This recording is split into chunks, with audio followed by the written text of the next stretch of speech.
After attending a number of Highland games throughout 2024, it became clear just how often the Scottish weather catches you out. Like most people, I was wearing a traditional tweed kilt jacket, but on more than one occasion it ended up soaking wet. It got me thinking really, if waxed cotton jackets have been around for well over a century, why has nobody ever produced a waxed kilt jacket? That simple question was the starting point for Oorlich Designs. Living only a short distance from Dundee, home to Hayley Stevenson's, who are one of the world's leading manufacturers of waxed cotton, it seemed the obvious place to begin. We selected a waxed cotton that was the right weight for Highland wear, and importantly, one that wouldn't transfer wax onto the clothing underneath. With the fabric chosen, we travelled down to Glasgow to meet one of Scotland's most respected Highland wear manufacturers. They already knew that we were visiting, but once they saw the fabric and heard the concept, the lady we met called the managing director into the room. He took one look at the material, listened to the idea and immediately understood what we were trying to achieve.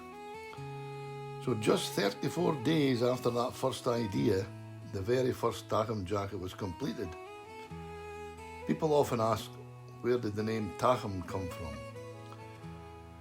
At the time, I was taking bagpipe lessons from my good friend and pipe tutor, Tom Johnson.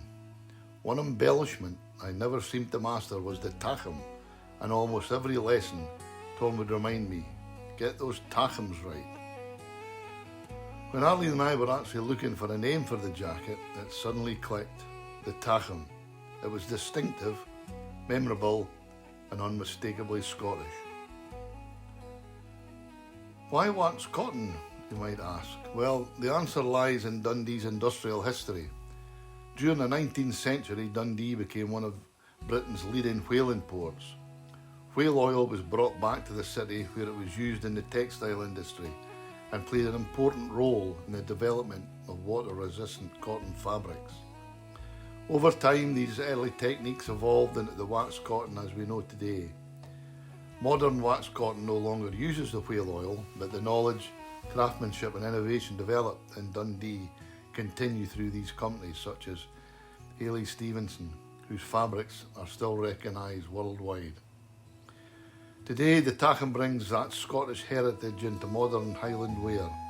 Designed in Scotland and crafted from Dundee-made waxed cotton, it offers a practical alternative to the traditional tweed kilt jacket while respecting the traditions that inspired it.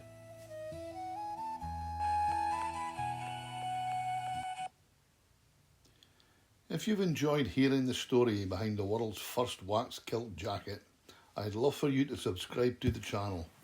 Here at Oorlich Designs, every product has a story, and in future videos I'll be sharing the history, inspiration and craftsmanship behind our sporrans, Highland wear and the people who helped shape them. I hope you'll join me on that journey. Thank you.